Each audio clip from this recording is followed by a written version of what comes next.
in-depth, investigative. This is KXAN News Today.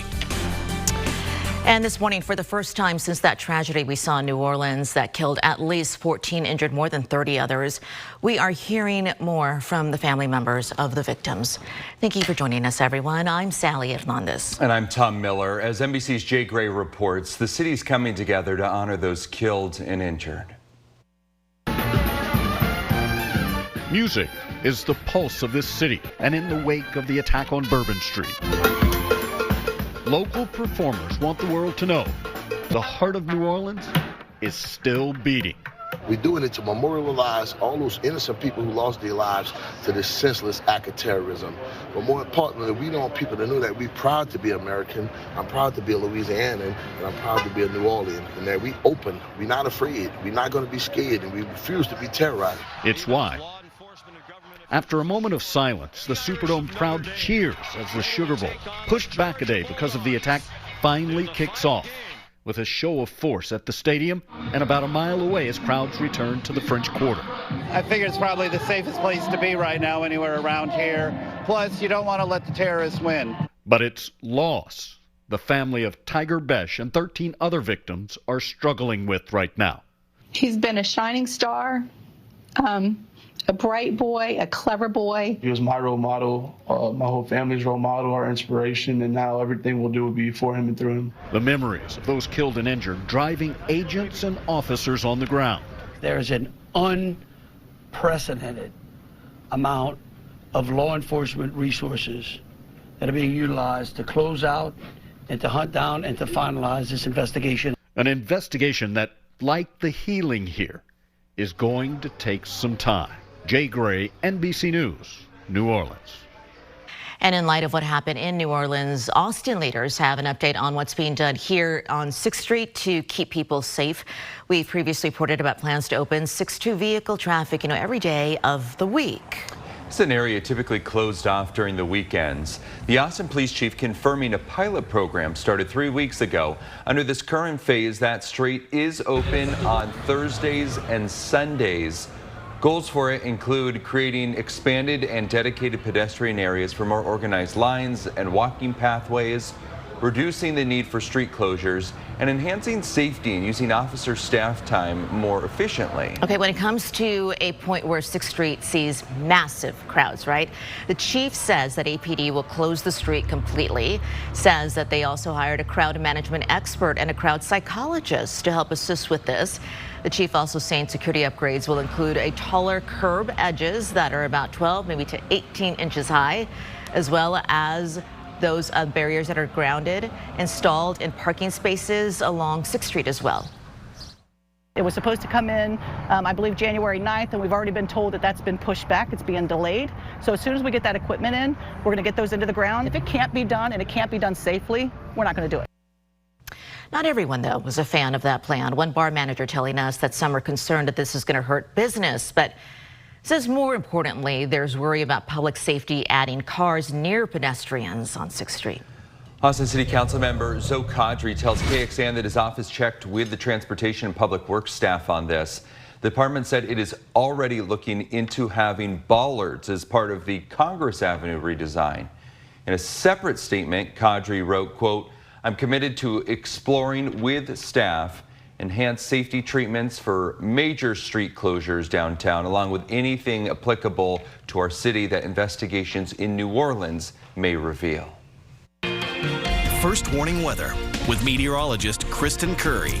Well, good morning to you. Let's start with a live look outside, way out and high. This is our Covington Cellars camera there, looking blurry because of the fog that we have this morning. Quite a bit of fog across the hill country and the Austin Metro in particular, and this is dense in spots. Visibility only in feet there in Llano. We have visibility down to less than a half a mile in Fredericksburg. Austin at 4 miles, but looking out towards the airport, visibility reading there just a half a mile. So absolutely take your time. Factor in some extra time needed to get to where you need to go this morning, as you're going to be forced to slow your speeds with that lack of visibility. Temperatures this morning much warmer, 40s and 50s out there. Currently sitting at 58 here in Austin. It is going to be much warmer getting into the later part of today. Coming up in your first morning forecast, I'm going to stretch out the rest of this 7-day forecast because, as you can see, we got some big changes to talk about next week. Okay, Kristen, thank you so much for that. The Lakeline Mall is expected to reopen later on today after a scary moment. Gunshots ringing out yesterday in the afternoon. And according to Austin Police, the chief, Lisa Davis, that you heard from earlier, she says a fight between two groups led to shots being fired inside the Lakeline Mall at the food court. No one was hurt. The chief says that 4 people were involved in this fight. Witnesses seen those people run away from the mall. Megan Davis is a shopper who was there at the time of the fight and is talking about the moments that led up to the shooting. We were dress shopping for this one for a school dance, and I was walking towards her with several dress options. I heard a loud pop, and there was another pop. And this lady was in front of me, started running, and she said, "Shots fired." APD does not have anyone in custody. Johnson City has hired, its first reserve police officer. Johnny Zamora applying for the job after seeing our previous coverage on the search there. The mayor says the city's seen a population boom in the last couple of years, and there currently isn't funding for an additional full-time officer. Police are hoping that having reserve officers on hand can help fill that gap. We talked with Zamora about his goals for the role. I'm big on community policing, so it could be something as simple as waving at someone as you're driving by, walking to the convenience store, and getting to know the clerks, on a first-name basis. Johnson City PD's ultimate goal is to have 5 reserve officers. Zamora is currently the only one, and he is a volunteer in that position. Good morning. It's a live look out in High, Texas from our Covington Cellars camera. And you can see it is foggy out there. Kristen is looking at how much this is impacting our area, and it is widespread as we kick off this Friday morning. Today marks the return of Free Week in downtown Austin in the Red River District. Always a fun time. Today and tomorrow, multiple clubs are going to offer live free music. The event started more than 20 years ago as a way to bring in crowds during the slower winter months. This year, the festival will happen thanks to funding from the city of Austin. Organizers previously telling us that they were worried that they may have to cancel. We have more information on our website, KXAN.com. Good morning, everyone. A live look this morning of the many cameras we have all over Central Texas. Again, this is another live look at Covington Cellars in High, Texas. The foggy conditions there. Kristen's tracking your clouds and radar coming up in the next few minutes. But first, let's talk about what's happening in Travis County. Travis County swearing in its newest tax assessor collector later on today. Voters electing Celia Israel back in November for a 4-year term. She's going to be the county's 22nd tax assessor collector. An important role, by the way, because collecting over $5.8 billion in local property taxes for 153 local government entities, as well as $1.6 million in court fees. That ceremony is happening today at 11 o'clock this morning at the Travis County Civil and Family Courts facility. There is a new location for new beginnings. Austin Music Institution Waterloo Records and Video is moving in a couple of months to create more space for its future plans. Right now, it's located at 6th Street in Lamar in the heart of downtown Austin. It's not going far. It's going to be moving right up the street to 1105 Lamar. That's near 12th Street. The owner says it is a pivotal moment for the record store as he takes a step back, bringing in some co-owners who are carrying on the torch. I have a chance to both honor the history of Waterloo and its own influences back to the Armadillo World headquarters and other stores that came before it, and then also to think about how the Austin music scene itself is evolving and how we involve the musicians that are reshaping what this community looks like. I feel really lucky. The new store is expected to have more parking and space for events and performances. There are plans for a grand opening and a community celebration, but there's no exact date yet. That's a prime location they're in right now, though. Absolutely. It's an expensive location, Right. for sure. But Waterloo is just a staple, I think, here in Austin. So Iconic, it's good to see that it's not going too far. Not going away, not going too far. You honestly will just be able to walk a couple of blocks and you'll be right there We love it. at the new location. We love it so much. Let me show you what's going on with your forecast here, because we have a lot going on next week. Not so much today. In fact, when it comes to our clouds and radar this morning, we've got dry skies across most of Texas. But if I zoom you out, take you to the Pacific Northwest, our next storm system, really, we're going to get a cold front out of it. We're not going to see it take a southerly track right through Texas, but that cold front is going to kick off a string of changes that turn our weather much, much colder and much more interesting starting Monday. So what do we have for our Friday? Well, as mentioned, we start with a whole lot of fog this morning, unfortunately. Visibility a problem. Hill Country, Austin Metro, even now bleeding into our eastern counties. As a reminder, do not turn on your brights. Just use your regular headlights. Take it easy on the speeds. Temperatures this morning, 40s and 50s. Look at the difference between right now and 24 hours ago. There's no doubt that is a noticeable change. 10 to even 20, 25 degrees warmer, courtesy of those southerly winds at the surface, a cloud blanket on top. We, for the time of year, are nice and cozy this morning. From those 40s and 50s, we go to the upper 60s today. Forecast high 67, not too far from yesterday, 65. But we're not going to see a bright blue sky. There's going to be a whole lot more cloud cover today compared to the sunshine. Perhaps even a few pockets of mist, maybe drizzle this morning, but no substantial rain chance to talk about for your Friday. Putting this into motion, here's what I expect our skies to look like through the day. As you can see this afternoon, still more clouds and sun. As we get into tonight, those clouds will start to thicken up, fill in a bit. And then for your Saturday, mainly cloudy skies with a 10% chance of a few spots of light rain and drizzle. It's only 10%. It's not something I'm super concerned about. It's still going to be very comfortable temperature-wise, with numbers tomorrow in the low to mid 70s. We hang on to those 70s Sunday, but you're noticing that's not nearly as warm as what I was telling you yesterday for our Sunday forecast. And the reason is that cold front is speeding up a little bit. It's coming in earlier than what we were initially thinking. And to be honest, that's pretty typical for this kind of thing. Cold air moves faster than warm air. It's denser, so it's got no problem making its way through the plains. What about the wintry mix? Well, let me show you computer model number 1. This is the European model, which I was showing you yesterday, the one that I really liked. You'll notice it's got widespread rain across central Texas, south and coastal Texas, with a little bit of the wintry mix towards our north and west. Computer model number 2 still has really good coverage across central Texas. So I like the fact that we're getting into better agreements with our computers of saying, hey, we've got precipitation in the forecast. Where I'm hesitant is this is coming in Thursday night, Friday morning, and our temperatures here at the surface are going to be below freezing. So this is where it gets tricky, because yes, models are showing rain, but if this comes overnight into the morning, we run the risk still of that wintry mix because of those sub-freezing surface temperatures. So still, what do we know? We know it's going to get cold at night and in the afternoon, and it will not be a repeat of what we had a few years ago. But there is still that question mark. Will this fall as rain, or will it fall as kind of that icy mix, especially in the hill country where those temperatures look to be colder? That's what my focus is as we get into next week. In the meantime, the 7-day forecast shows 60s today, 70s for your weekend. We will be fighting some winds with that cold front, but the wintry mix potential comes in Wednesday, Thursday, as those afternoon highs will be above freezing, but the overnight lows will not. Tom? All right, thank you, Kristen. We'll be keeping an eye on that, as I know a lot of people will. Well, there are people in one Central Texas city that will soon have new real-time crime stats right at the tips of their fingers. And KXAN's Brianna Hall has taken us to Hutto, where the police department there got approval from the city to hire someone to make that possible.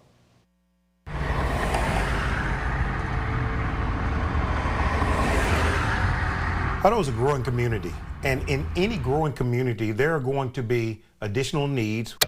Jeffrey Yarbrough is Hutto's police chief. As our city grows, one of the biggest issues that we've seen are crimes of opportunity, meaning that when you have residential areas and subdivisions and new businesses going in, some people will go into those communities and they will see building materials. They may see windows or secured residents that are being built, and they may go into those and try to find appliances. In an effort to remain proactive in the fight against crime as the city grows, the Hutto Police Department is welcoming a crime analyst to the team. Geofencing around certain areas and look at the mapping to determine where our hot spots are so that we can do targeted patrol to mitigate some of these areas. This position will not only help investigators keep tabs on crime trends, but also offer a public data dashboard full of crime statistics. So by having that published and on the forefront to the community, we can engage with them a little bit more, and we can actually become partners in securing our safety a little bit better.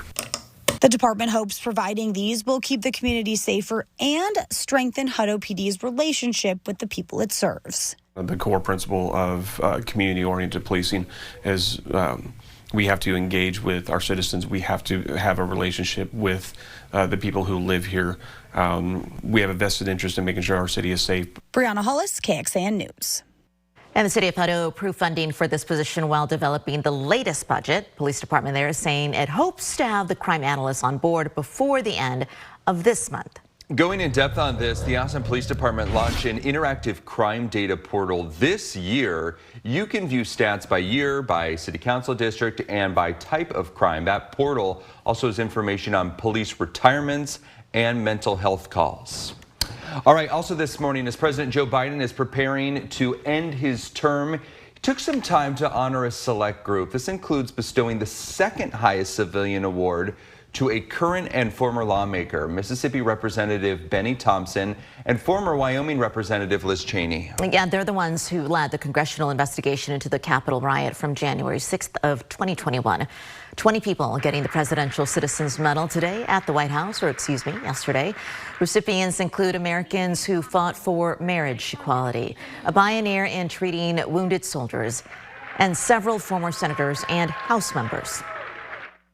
The Citizens Medal recognizes, quote, citizens of the United States of America who performed exemplary deeds of service to their country and to their fellow citizens. Over 50 years, presidents of both parties have awarded this medal to Americans who have met that high calling. Welcome to your house. The award was created by President Richard Nixon back in 1969. This is KXAN Sports, brought to you by Thomas J. Henry. 1 week from tonight in Arlington, Longhorns will continue their longest season ever. Game number 16, they'll take on Ohio State in the Cotton Bowl Classic, trying to get to the national championship game. And on Wednesday, it was a 5-play sequence that will no doubt go down in Texas history. It started in the overtime, 4th and 13, Quinn Ewers to Matthew Golden. So they force a second overtime. Of course, they have to start with the ball. First play, Ewers to Gunnar Helms. So Arizona State has to answer. And on their third down play, Andrew Makuba comes up with the pick for the storybook ending of this game, not of the season for Makuba, of course, the former LBJ Jaguar, leaving Clemson for one final year to come back home and help Texas do just this. I was in good position to look back for the ball. I looked back for the ball. Obviously, I had a good grip in my hands of the ball, so I knew I wasn't dropping the ball.